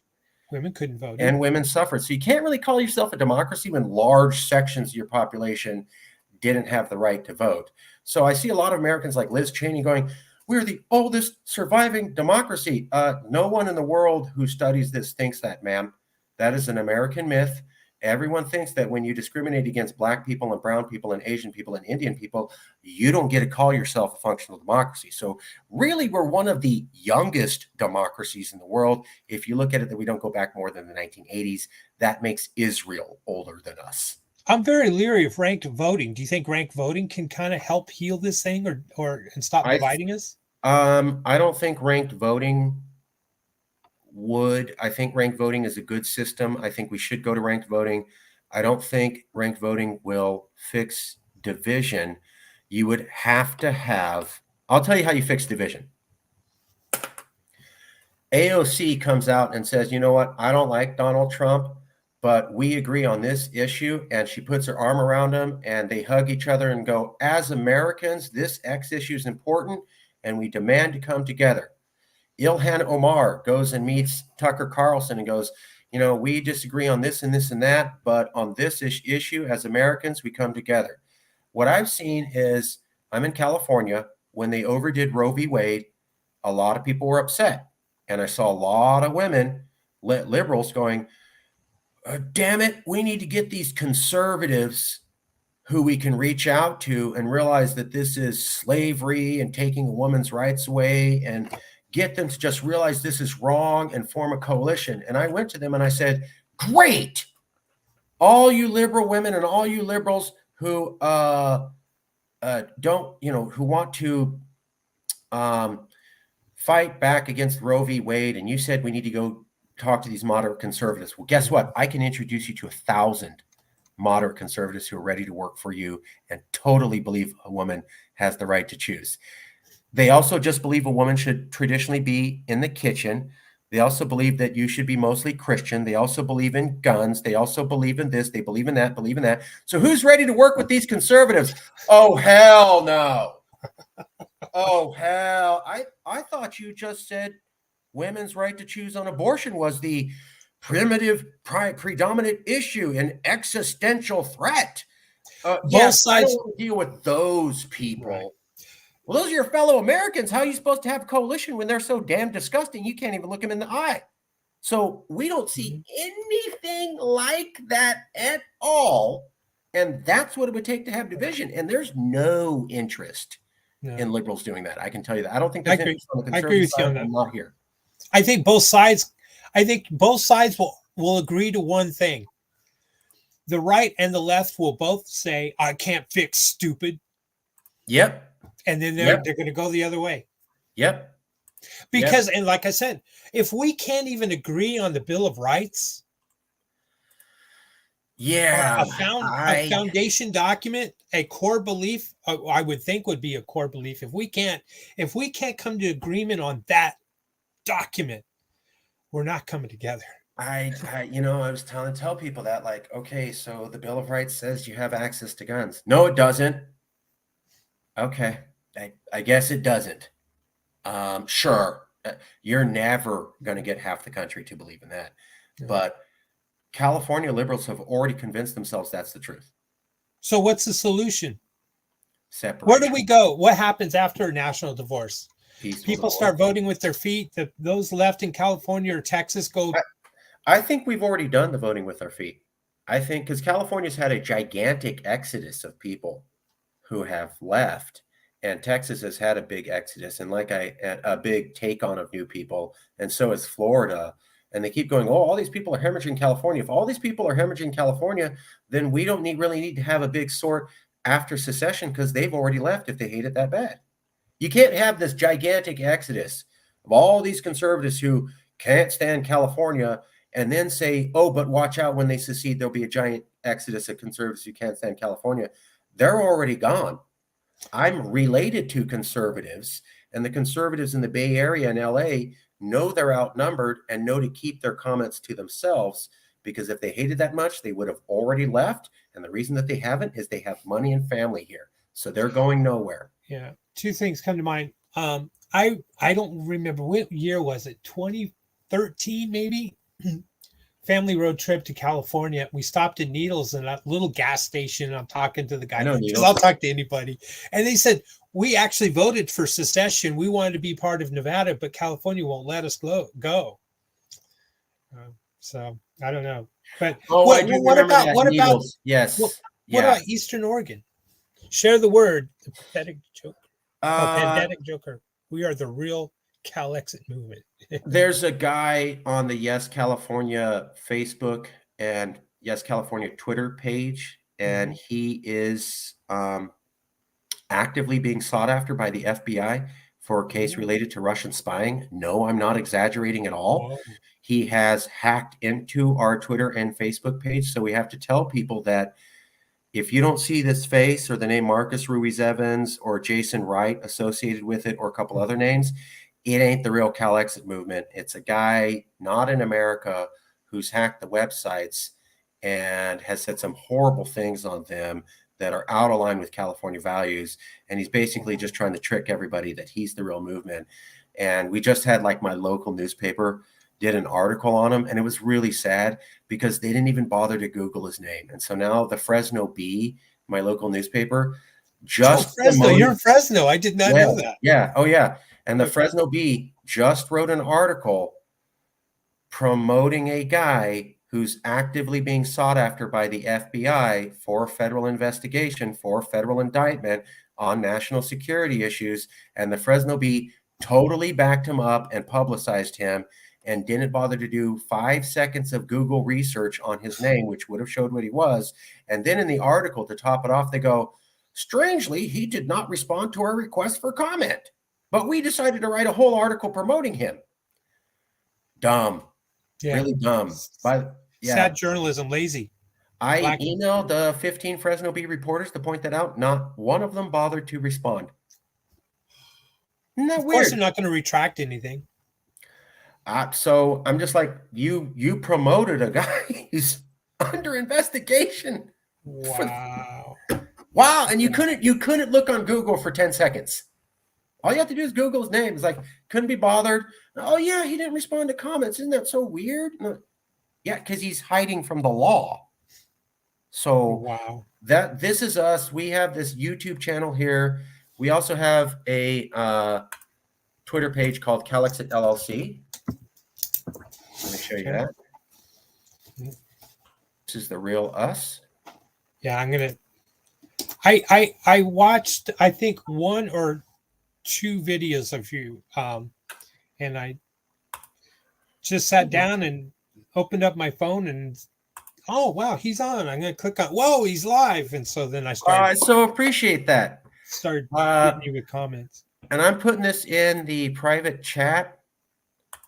You could share that. That is our Twitter page. Okay. And it's right there. I posted it up. Let me show everybody. This is our new Twitter page, The Real Us. Because the Russian spy had our other Twitter page shut down. Wow. He convinced Twitter, although at the same time being sought after by the FBI, he convinced Twitter that somehow we were fakers. So we have informed Twitter and Facebook that the Yes California Twitter and Facebook page have been hacked by a guy under investigation by the FBI.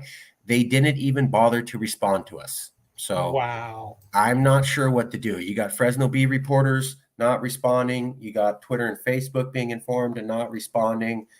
I thought that the FBI looking for people associated with an indictment at the federal circuit court level for Russian spying would be newsworthy or something people would care about. Not according to the Fresno Bee, Twitter, or Facebook. Wow. Here's our page. Please share it. We're trying to get the word out. This is The Real Us. I will. I just followed you guys. Thank you. Thank you. And unfortunately, we're dealing with mischief and people trying to lie. Yeah, it's sad. It's sad. That's all right. Part of the Now game. I I mean, gotta they did find this to Texas. They did that when Texas got really big. When Texas, I think 2 months ago was in the news, and the first thing you saw was The Texas. shadow ban? No, the first thing you saw, well, there was you're talking about the lawsuit with Facebook? yes. Yeah. There was that, and then there was also Kyle Biederman suggested legislation in Texas maybe 6 months to 8 months ago, and both times, the moment Texas got big in the news, articles would immediately come out going, "Do you know how violent this will be? This means violence, violence, guns, violence, guns." And I'm like, well, I know you can't rule it out. Personally. It's possible, but I hope not. But I'm like, I know Daniel Miller personally, and they are not about that at all. So then like all these articles come out where they don't interview him and they go, "You know what Texit means? By the way, we didn't talk to anybody in the movement, but we're going to tell you what it really means. Yeah. Violence, violence, violence, guns, violence, violence." It's an angle. It's clearly the deep state responding. You're getting people to pay attention. We need them to not pay attention. So Texas people are violent secessionists, and California secessionists are secret Russian Putin pawns. Therefore, you don't need to listen to either of them because they're horrible human beings. That's how it works. That's how it's done these days. Interesting. Well, hey, what's funny is I just started a YouTube channel today. I just put my intro video up today. So I'll let you look that up. Yeah. Well, give us a link. Where's your YouTube? Yeah, I will. Post us a link. We're going to post it right now. Okay, let's see Can if I you post the link. We'll actually show it on the show right now. All right, super.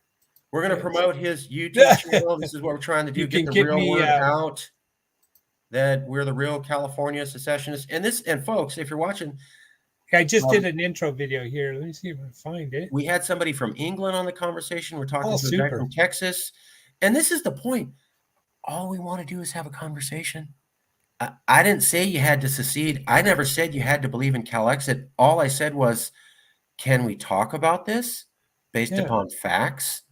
And for that, I've been called, I think yesterday, the newspaper slammed the Carnegie Endowment for Peaceful Studies committed libel against my name and suggested that even though I wrote a book in 2012, starting the entire Calexit movement, I'm secretly a closet Republican who's only pushing Calexit in order to hurt the Democratic Party by pulling California out of the union and removing Democratic votes. That's my secret motivation, although I've said nothing like that, and there's no evidence to prove that at all. I contacted them and said, hey, this is called libel, and they responded back saying, all our facts check out, be on your way. Whoa. So that's the next show I'm going to do after this one. So I'm just letting you know, this is how it is. You do well, we talk trash on you. Interesting. All right, now here we go. Here is the link. We are promoting this. I hope is. I just literally did it this morning.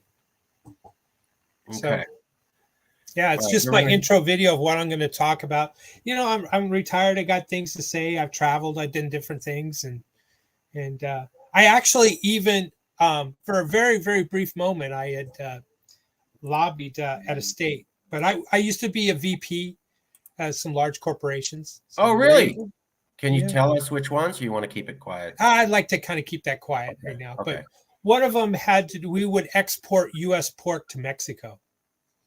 So I joined the company and we were at 36 million in sales, and we got shot to 250 million in sales within just 5-6 years.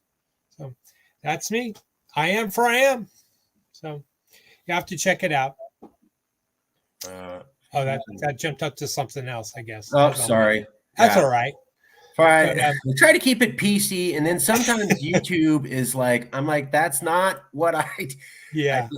like. It's got all these dating videos. I'm like, I don't know why your algorithms are shoving that in when I'm Yeah. clearly trying to do a political feed, but whatever. No This is worries, the no website. worries. We apologize to anybody. We do our best to keep it PG, just because we want everybody to participate in the discussion. There's the site. You saw it. Thank you. Check out I am for I am Yeah. we on videos. You've met the guy. He Yes. seems nice.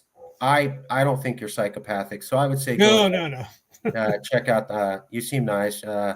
You know. Yeah, well, I will definitely keep in touch and follow your work and keep it up. It's going to be interesting. It's going to be interesting. So, Well, like we said, it's not going away. Marjorie Taylor No, Greene it's talking not. about national divorce, and they go, "That's stupid." Then it's back and it's blowing up. Yeah, and I don't see someone rising up the ranks to talk about unity and uniting. And I don't see like that scenario you gave of AOC putting her arm around McCarthy or whomever on the other side of the aisle. I just don't see it. You know, And that's what true leaders would do, right? That's what Reagan did. Or someone who really wanted what was best. Reagan was a hardcore partisan, slammed the hell out of the Democrats, loved Tip O'Neill, worked closely, got legislation passed. Now, I am not a Reagan fan because he did a lot of horrible stuff against Latin people in Central America. But we used to have hardcore partisan Republicans who felt it was their job to get legislation passed with Democrats. Now we don't have that. Mm-hmm. So whatever you want to call that is. The guy was a hardcore partisan, got legislation passed with Tip O'Neill, would work with Democrats as hard as he would slam them. That doesn't exist today anymore. Whatever you want to say about that. So what's your background? You wrote a book, obviously. I'll show you a book. I wrote a book. And Fresno. Wow. Takes me back. Clovis. I love, Clovis, Fresno. So I was born and raised in Fresno. I went to the Fresno Army Hospital or something. It was right. They changed it. And then Fresno schools, graduated. I went to the University of Southern California. I got a degree in urban and regional planning. I came out in the year 9/11 happened. Wow. And I went to go work for the California government. I've worked for the California government for the last 20 years. I've worked in the Central Valley, the Sacramento headquarters office, the Bay Area office, the Los Angeles office, the San Diego region, and the Inland Empire region, almost all over California, seeing how government works at different levels, and especially 4 to 5 year stint in Sacramento.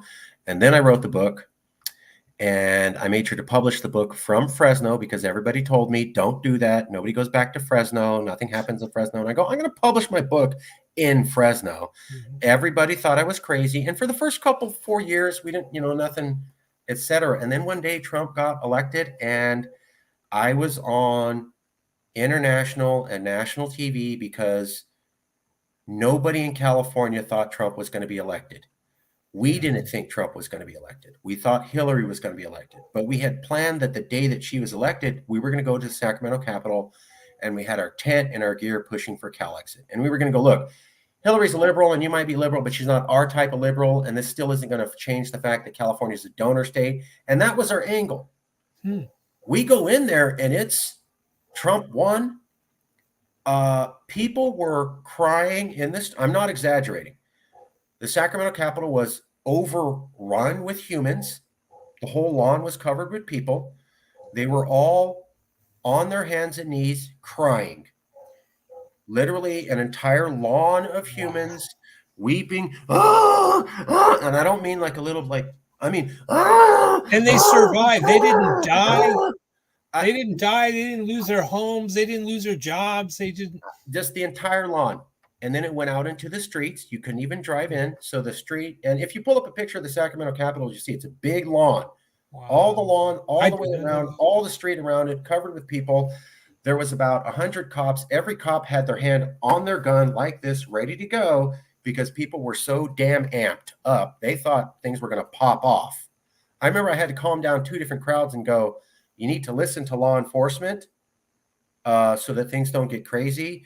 And I saw a couple of the CHP walked up to me personally and go, thank you, because they were scared. That's how serious it was on that day. So we walk into this and we have permission to set up in the Capitol because we booked it a month out. So all these protesters have to move out of the way, put our tent right in front of all these crying, because we booked it a month ago. This is the process. So we're like setting it and they go, all these crying people look up and they see the sign that says Cal Exit at Independence in our time. Wow. What? Exactly. News reporters, internet. We were on international news, American news, New York Times, Washington Post. I talked to Tucker Carlson 3 times. I talked to Pete Hegseth. I talked to the other guy. I went on Laura Ingraham's show. I was personally interviewed by Comedy Central, all because the day that Trump got elected, we were there saying secede right in front of the Capitol, and we had all our facts together. So when the media was trying to make us look stupid, like immediately journalists were going up, idiot, you can't secede. And I go, how do you know that? And they go, Professor blah, blah, blah from university told me. And I go, great, ask him about Texas versus White, who Salmon Chase was, how Salmon Chase was appointed by Abraham Lincoln, what the role of legal precedent is, Texas versus White came after, and specifically ask him about the phrase consent to the states. And I literally sat there while the reporter's writing that down. I go, no, you forgot the part where they say consent to the states, specifically mention this to your law professor. Mm-hmm. And then I said, here's my phone number, here's my email, call me back to laugh in my face after you present this to the professor. I never got any phone calls back or emails. So it was a lot of people trying to laugh in my face, and here's facts. How funny is it now? In about 3 days, nobody was laughing. We were prepared, had been prepared for years for this battle. Here's the book that started it all off. I'm the guy that started the movement, not this guy from Russia. California's Next Century, 2.0 Economic Renaissance. That's me, Marcus Ruiz Evans. Cool. Published in 2012. And one of my favorite things to point out is Chuck Barrett's Hold on. Jay Hirschbach. James O. Goldsboro is a foreign policy scholar. Huh. And he recommended my book. He has written about California in foreign policy magazines. So I actually got a foreign policy scholar to recommend my book. I wrote this 2012. Let me show you another thing real quick. Nice. I'm going to download it on my Kindle today. Oh, thank you. Marcus Ruiz Evans, Tom Elias. And this is what gets me a little bit miffed sometimes. So here is the first ever article about Cal Exit. Let me show you.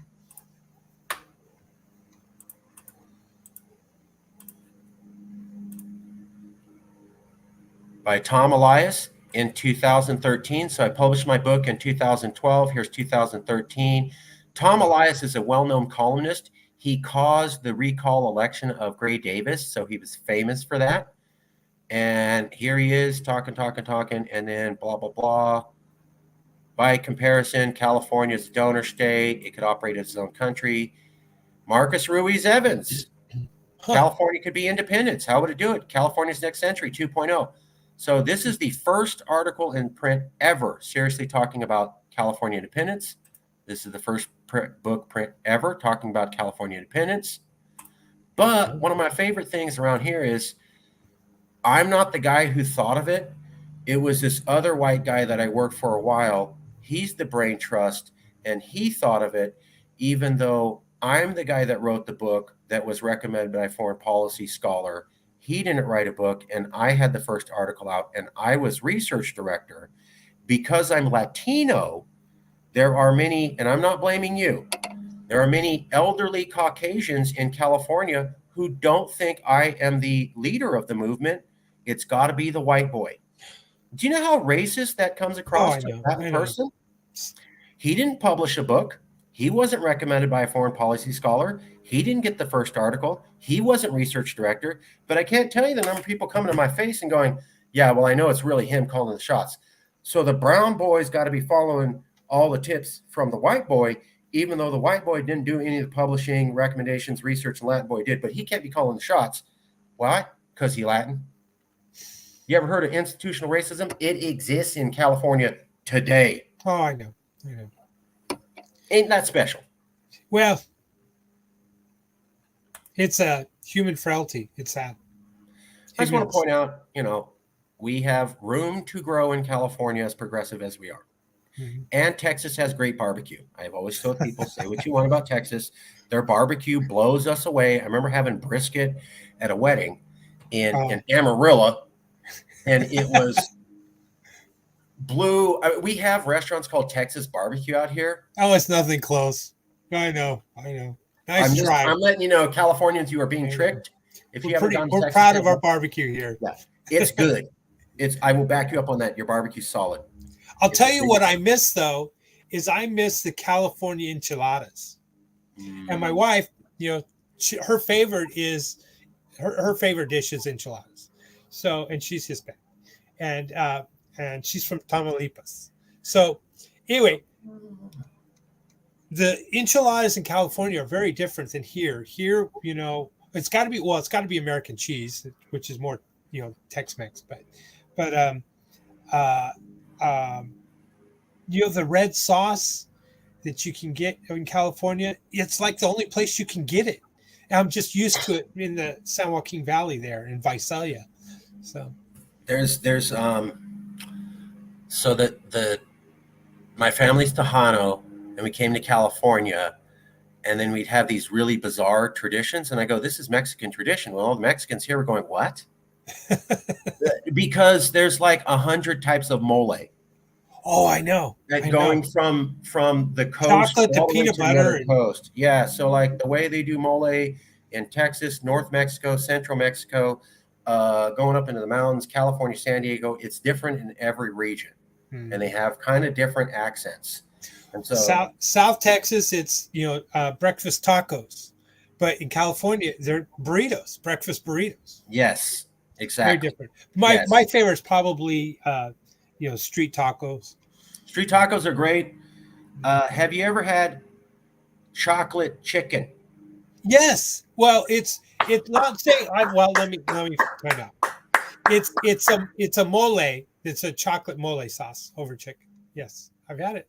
I was introducing that to my Mexican friends here, and they're like, "What the hell is that?" And I go, "This is traditional Mexican food." And I was a boy, I didn't understand. I was learning Tejano culture. In Tejano culture, it's the chocolate mole base for chicken. But you guys started going more to Arizona. They don't use chocolate. It's kind of a red spice, and they think it's weird you use chocolate. And I'm like, you guys are weird. And I go, no, you're weird. And I go, oh, there's regional variation. Like barbecue in America, right? Nashville versus Texas versus South Carolina versus North Carolina. In Texas, here in San Antonio, you can't get sopapillas either. We visited our relatives, and they're great people. But they go, hey, we're going to take you to good Mexican food. And we go, okay. So they took us to Tex-Mex. And Texas, you're great. Okay, you're great. I'm just going to be honest. I'm from California. Halfway through the meal, I was like, oh. And my mom's like, what are you doing? And I go, Mom, it tastes like. She goes, I know, but these are our relatives, so you can't say that. And she goes, wait till we get back to California. We'll get real Mexican food. But in the meantime, you need to be quiet. And we went a couple days without real Mexican food. They were all Tex-Mex. So we finally went and drove around for real Mexican food in Texas, and we found a place. It was a hole in the wall, and there was only one, and nobody went there but the people who literally just got from Texas. So there's like 15 Tex-Mex restaurants and one what we Cali people would call authentico Mexican restaurant. Nobody went there. We walked in there. That guy's like, what you have lighter skin. What are you doing in here? And I'm like, we wanted real Mexican food. And he's like, nobody ever comes in here. And we go, we're from California. He goes, okay. Yeah. Okay, I get it. So, My wife, I will sometimes we'll have to shop. Like there's certain things we just can't find, and we'll have to go to South San Antonio or eastern part of San Antonio. But yeah. carnitas, oh man, the pork carnita tacos, little cilantro, lime, and some limon. See this guy what, the right here. roasted chili salsa. That's my favorite. That's my favorite. Yeah, carnitas, because the pork absorbs the juice. Yeah. But it's good. But yeah. Okay. Good all day. We're gonna end it there. Sounds great.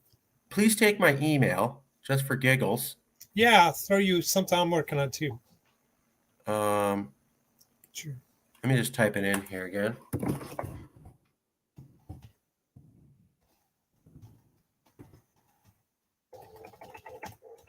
That's mine. Oh, awesome. I'm going to email you right now. Okay. I'll reply back. Yeah, stay with me for just a second.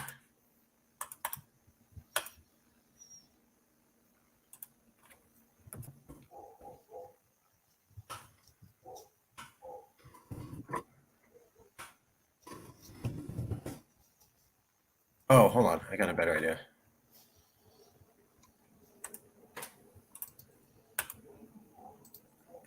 Give me 1 second.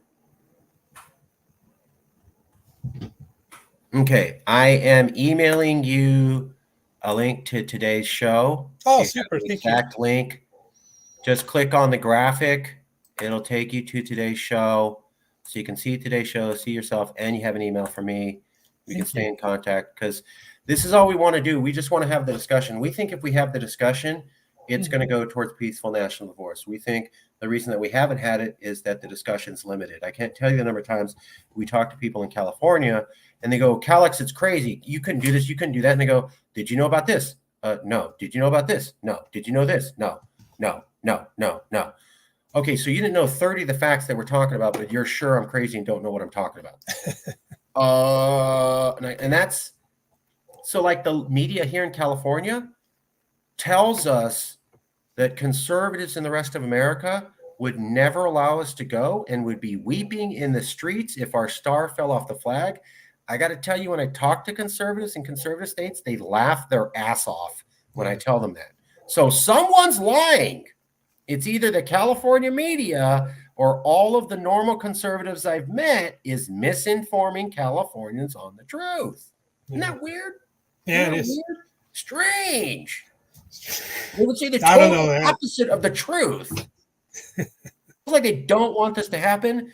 And they know that if people knew the facts, they'd see it's a good idea. So the only option they have is to lie and misinform people. Mm-hmm. All those Cal-Exit people are Russian spies. All those Texas people are violent insurrectionists who hate everybody with brown skin, right? Yeah. You're a violent insurrectionist who hates everybody with brown far skin. From right? It. So far from it. Got to be true. Newspaper said it. I know they didn't interview you. I know they didn't talk to you, but they're the news. Yeah, I believe in the non-aggression principle. I'm a voluntarist. So it's I don't fall into that ranks at all. Far from it. So, great conversation. Thank you so much for bringing me on. I appreciate it. Thank you. And wow, I did not know you were from Fresno. And I finished high school in Visalia. I know where Fresno City College is. My first. No, I went to Fresno Pacific. Yes, I'm sorry. I know where Fresno Pacific is. Yes. My first girlfriend's dad went to school there when I was dating her. So Mennonites. Oh, is that what it is? Is that why they have that little school? Oh, I didn't know that. Interesting. Yeah, it's originally Mennonite. Mm-hmm. That makes sense. It's a little cloistered little campus that looks halfway religious. Yeah. Go to the library. There's a lot of theology books in there. And wow, small world, man. Yeah. Okay, well, you got my email. Let's stay in touch. Please spread the word. I'll spread the word for you, and let's spread the word across America that look. Neither one of us is for violence. No. Neither one of us wants violence. No. Many people who are talking about national divorce are worried about violence. We don't like violence. We don't want violence. We think violence is coming, and that's why we're talking about national divorce to prevent, to stop, to lessen, to Get ahead of in it. front of. Mm-hmm. Yeah, I want to make sure that our motives are understood. We are Sure. not bad people. We are not looking to hurt people. We're looking to save lives and keep people from being hurt. And we honestly, in our heart, and if you disagree with us, that's fine. But in our heart, we believe this is the best way to do that. And I want our motives to be understood clearly. Sounds great. I'm in agreement with that. I think you got to get ahead of it. To get ahead of it, preventative. So, Or we'll see you soon. Thank you, everybody. Everybody's invited to discussion, and we'll see you next time.